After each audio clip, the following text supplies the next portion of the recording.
Um, I want to talk a little bit about maritime incidents, maritime tragedies that somehow seem to get a lot less news coverage than other events that would be on a similar magnitude of loss of life. This year there's been a number of such tragedies. They happen every year, but just to narrow down a little bit and focus on this year. Going back to January, I keep these little journals, by the way, where I sort of write my thoughts on current affairs, and I've just been doing a little bit of research on some of the incidents this year. Back on the 11th of January, approximately 250 refugees fleeing South Sudan perished when their ferry collapsed and capsized in the White Nile. 250 people, approximately. Um, Off Bir Ali in Yemen, 42 African migrants drowned on the 22nd of March. On the 10th of March. On the 22nd of March, in Lake Albert between Uganda and the Democratic Republic of Congo, another 251 people drowned. The disaster in Korea was well documented in South Korea, the MV Seawall.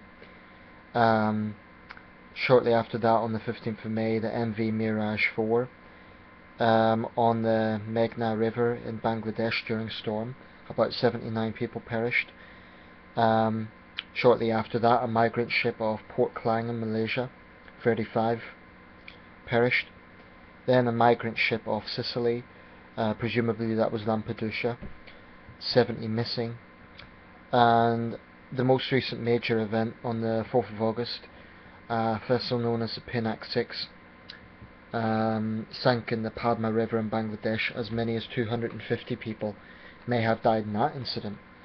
So this is just in 1 year, and I haven't included there the many incidents that are less than 20 fatalities, but there's a lot of them. What's striking about this is so many of those incidents involve people in desperate situations, people fleeing war zones, migrants, and there's parts of the world where there tends to be a concentration of such disasters. One is the Mediterranean, especially between the North African countries and the coast of Italy. Last year there was yet another tragedy in Lampedusa, the small island of Lampedusa. The Italian authorities try their level best, from what I gather, at least the authorities in Lampedusa, to rescue these people, but quite often it's what the impression I gather, and I am not speaking as from a point of view of knowing all the facts here. It's what I gather is that part of the problem is the boats are overcrowded. You do get unscrupulous and greedy people who make money off human misery, who crowd these people onto boats, and the result is often tragic.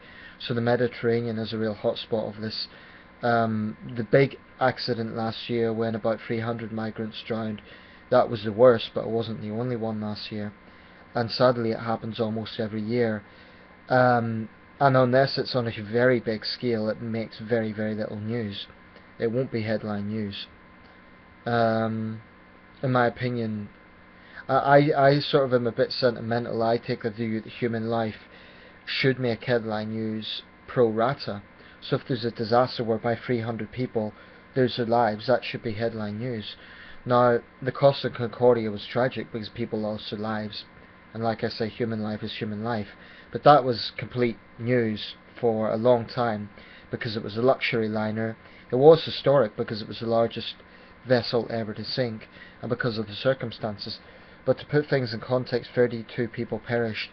There's been many, many incidents on a much bigger scale that haven't got half as much attention.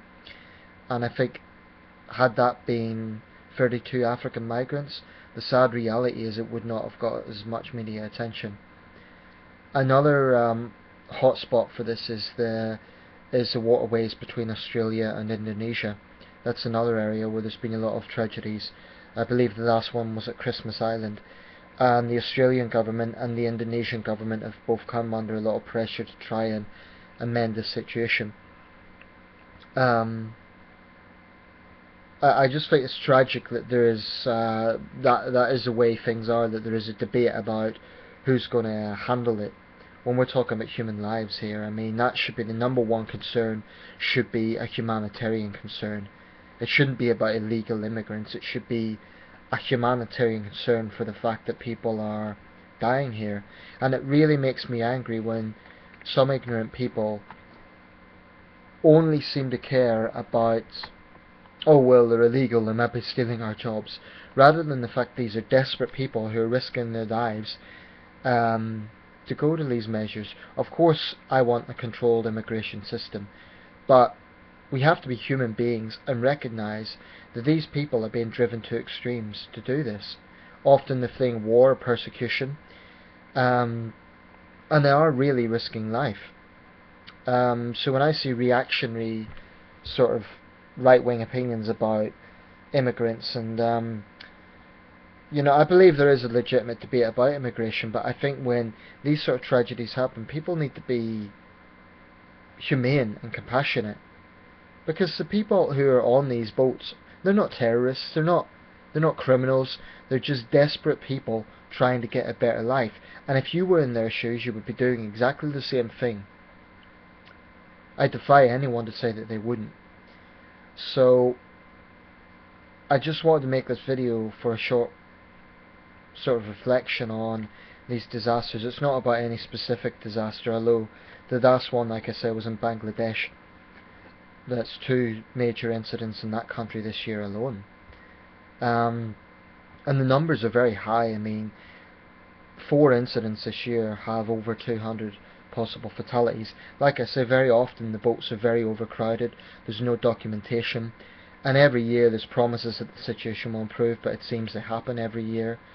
I think the only way forward really is to have much better policing at the ports where people get on board, and to basically legally enforce captains and crew and the people responsible for this to ensure that, for example, if a ship has a capacity of 300, there's absolutely no allowances for more than 300 people, and that a vessel does not sail in the middle of a hurricane or in the middle of a cyclone. Situations like this, because very often those are the circumstances whereby these tragedies happen. In terms of the migrant boats, I'm not going to say it's a black and white situation, but clearly there's a severe humanitarian issue here. Hundreds, possibly thousands of people have died over the last 10 years, crossing between North Africa and Europe, and between the Asian islands and Australia. So this is a real humanitarian situation, and it happens every single year. So unfortunately there's going to be more tragedies like this, and they're going to be anonymous. The victims will not be well known except to their families. You're not going to hear sort of these sentimental stories that you would get on CNN or the BBC about victims of aviation accidents. And I'm not saying they shouldn't show those stories, but there is a difference between, for example, Malaysia Airlines, the 2 incidents with that, and these migrant boat disasters in terms of how they're covered.